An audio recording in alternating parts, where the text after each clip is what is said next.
شروع کرتا ہوں اللہ کے ببرکت نام سے جو نہایت رحم کرنے والا ہے۔ آج کی ویڈیو ایک ایسی پاک باز خاتون کے بارے میں ہے کہ جن کو ہمارے پیارے نبی محمد مصطفیٰ صلی اللہ علیہ وآلہ وسلم نے 4 عظیم عورتوں میں شامل کیا۔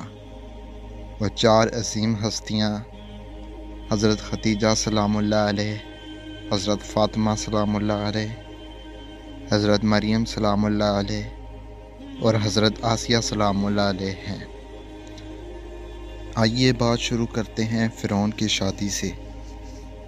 فرعون مصر نے ریان بن ولید کی پوتی حضرت آسیہ کو شادی کا پیغام بھجوایا۔ یاد رہے ریان بن ولید وہی بادشاہ تھا جو حضرت یوسف علیہ السلام کے دور میں تھا، اور وہ حضرت یوسف علیہ السلام پر ایمان بھی لایا اور اس نے حضرت یوسف کو عزیز مصر بنایا۔ خیر، جب حضرت آسیہ کو فرعون نے شادی کا پیغام دیا تو یہ ان کے والد اور حضرت آسیہ کو بھی ناگوار گزرا، کیونکہ فرعون مصر پہلے دن سے ہی ظلم اور بربریت کے لیے مشہور تھا۔ لیکن فرعون نے اپنی بادشاہت کے زور پر جبراً حضرت آسیہ سے شادی کر لی اور دھمکی دی کہ اگر یہ شادی نہیں کریں گی تو آپ کے والدین کو قتل کر دیا جائے گا۔ کچھ کتابوں میں لکھا ہے کہ اللہ پاک نے فرعون کو نامرد کر دیا، جس کی وجہ سے وہ حضرت آسیہ سے صحبت ہی نہ کر سکا، اور بعض نے لکھا ہے کہ فرعون کو ایک ایسی عجیب بیماری تھی کہ طبیبوں نے اس کی ساری عمر صحبت سے منع کر دیا۔ دیکھا جائے تو یہ بھی حضرت آسیہ کی ایک طرح سے کرامت بھی کہ اللہ نے انہیں کیسے فرعون کے ناپاک جسم سے محفوظ رکھا۔ بعض روایات میں ہے فرعون ایک بیٹی کا ذکر بھی ملتا ہے۔ آپ کو یہ بتاتے چلیں کہ وہ لڑکی انہوں نے کسی سے لے کر پالی تھی۔ ایک رات فرعون نے خواب میں دیکھا کہ اس کا محل نابود ہو گیا ہے۔ خوف و وحشت سے اس کا پورا وجود لرزنے لگا۔ اس نے نجومیوں کو بلا کر ان سے اپنے خواب کی تعبیر پوچھی۔ انہوں نے کہا کہ عنقریب بنی اسرائیل کا ایک بچہ تمہارے محل کو نابود کر دے گا۔ اس لیے فرعون نے حکم دیا کہ بنی اسرائیل میں جس کے ہاں بھی لڑکا پیدا ہو اسے فوراً قتل کر دو، لیکن اگر لڑکی پیدا ہو تو اسے قتل نہ کرنا تاکہ ان کی نسل باقی رہے۔ جب حضرت موسیٰ علیہ السلام پیدا ہوئے تو ان کی والدہ نے فرعون کے سپاہیوں کے ڈر سے حضرت موسیٰ علیہ السلام کو ایک صندوق میں رکھ کر دریا میں ڈال دیا۔ دریا سے ایک نہر فرعون کے محل کے پاس سے بہتی تھی۔ یہ صندوق بہتا ہوا اس نہر میں چلا گیا۔ فرعون نے حکم دیا کہ اس محل میں لا کر کھولا جائے۔ جب صندوق کھولا گیا تو اس سے خوبصورت بچہ نکلا۔ قبطی زبان میں پانی کو دومو اور درخت کو سا کہتے ہیں۔ یہ صندوق پانی اور درخت کے درمیان پایا گیا تھا۔ اس وجہ سے حضرت بی بی آسیہ رحمۃ اللہ علیہ نے آپ کا نام موسیٰ رکھا۔ حضرت آسیہ نے جب حضرت موسیٰ کے چہرے پر نور دیکھا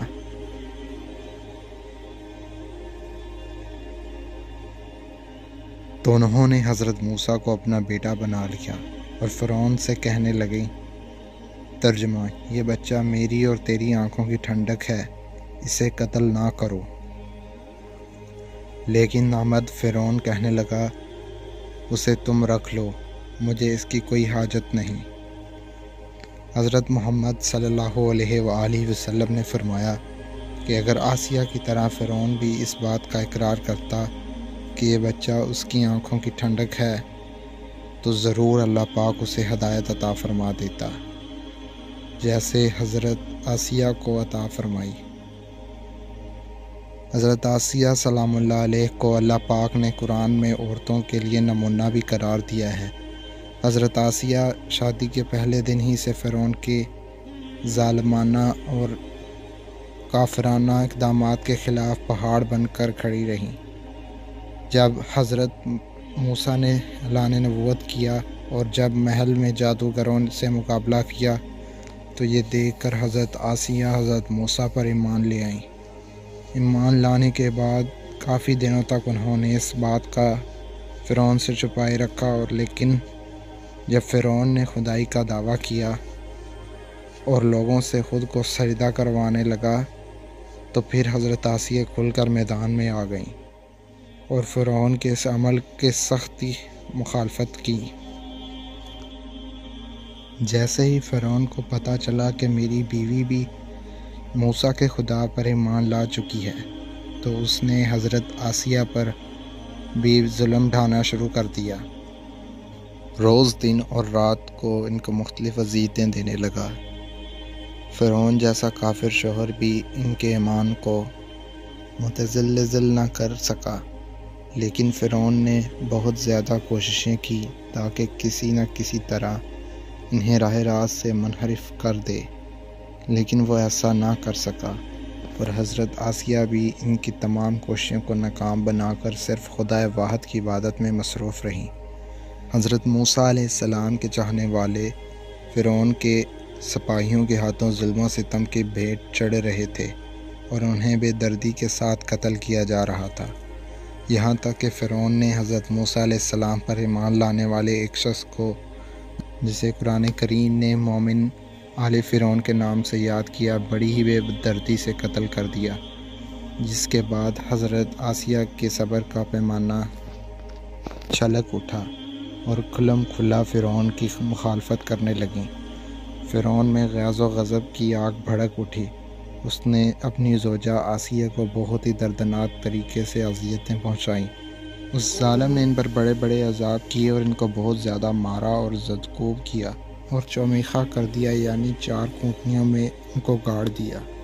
حضرت آسیہ رضی اللہ تعالیٰ عنہ کے چاروں ہاتھوں پیروں میں لوہے کی کیلیں ٹھوک کر چاروں کونوں میں اس طرح جکڑ دیا کہ وہ ہل بھی نہ سکی تھیں، اور بھاری پتھر ان کے سینے پر رکھ کر ان کو ریت پر دھوپ میں لٹا دیا اور پانی بند کر دیا۔ اللہ اکبر! ایک دفعہ ذرا سوچئے تو صحیح دوستو کہ تنو تنہا عورت اور ظالم جابر شوہر کا محل ہاتھوں اور پیروں میں کیلیں ٹھوک دی گئی ہیں، گرم ریت پر لٹایا ہوا ہے اور سینے پر ایک بھاری پتھر رکھ دیا گیا ہے، پھر بھی حضرت آسیہ علیہ السلام کا ایمان پر عظیم استقلال کیسا تھا! ان مصائب کے باوجود قائم و دائم رہیں اور فرعون کے کفر سے خدا کی پناہ چاہی۔ ایک روایت تو یہ ہے کہ فرعون نے حضرت آسیہ کی کھال اتار دی اور پھر ان پر چٹان کو گرا دیا۔ اللہ اکبر! آپ کا مزاج پننوار مصر میں ہی واقع ہے۔ تاریخ انسانی میں حضرت آسیہ کا ایمان پر قائم رہنا، ان کا صبر اور عزم و استقلال ایک بہت بڑا درس ہے۔ ان میں کوئی شک نہیں کہ عورت کے اندر اتنی طاقت موجود ہوتی ہے کہ وہ ہر طرح کے ظلم و ستم کے آگے پہاڑ بن سکتی ہے۔ اللہ پاک سے دعا ہے کہ ہم سب کی بے حساب مغفرت فرمائے۔